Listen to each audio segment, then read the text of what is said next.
Okay, so in this particular example, we're dealing with quadratics, and they're asking, describe the transformation of f of x equals x squared. So again, this is going to be our parent function of a quadratic, to the following function, g of x, which equals x squared minus 2x plus k, and it says where k is greater than or equal to 2. So in order to do this particular problem, right now our new function g of x here is in standard form. We need to put it in vertex form. And remember, vertex form is this, where we have a and then x minus h squared plus k, okay? Where h and k, that's going to be the x and y value of our vertex. And again, a just represents a reflection or a vertical stretch or compression, okay? So in this particular example, we need to take our function g of x, which is in standard form, and put it into vertex form, right? So in order to do that, we need to complete the square, right? Now, in order to complete the square, you need to be in the following format: x squared plus or minus bx. So what I'm going to do here is take g of x and just rewrite it. So rewriting it, I'm going to get x squared minus 2x equal to negative k.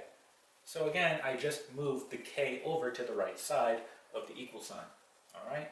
Now I'm in the correct format, right? X squared plus or minus bx, I have x squared minus 2x. I'm in the correct format. Now I can go ahead and start completing the square, and my next step is going to be to do b over 2 squared, right? And I have to add this on both sides. So when I do this, I know that my b is negative 2, so it's really just negative 2 over 2 squared, which is really just negative 1 squared, right? And then I know that negative 1 squared is simply just going to give me 1, right? So what I want to do here is just add 1 on both sides. So just adding 1 on both sides, and now we can go ahead and factor the left side. So this is really simple. When you complete the square, just look at what b over 2 was. So b over 2 was negative 2 over 2, or in other words, negative 1. So to write that, I just put in parentheses x, and then whatever b over 2 was. Again, it was negative 1, so minus 1 squared. And that's it. You just factored the left side, equal to negative k plus 1.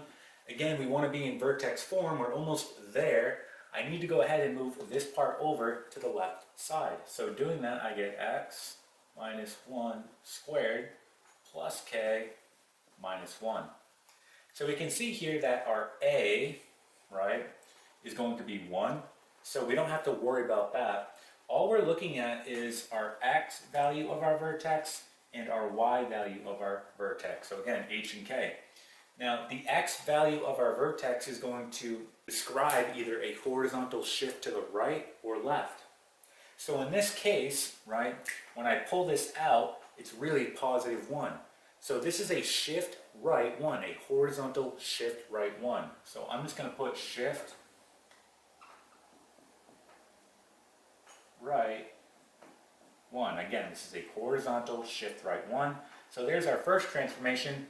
And then looking at our vertical shift, which is going to be this part here, the y value of our vertex.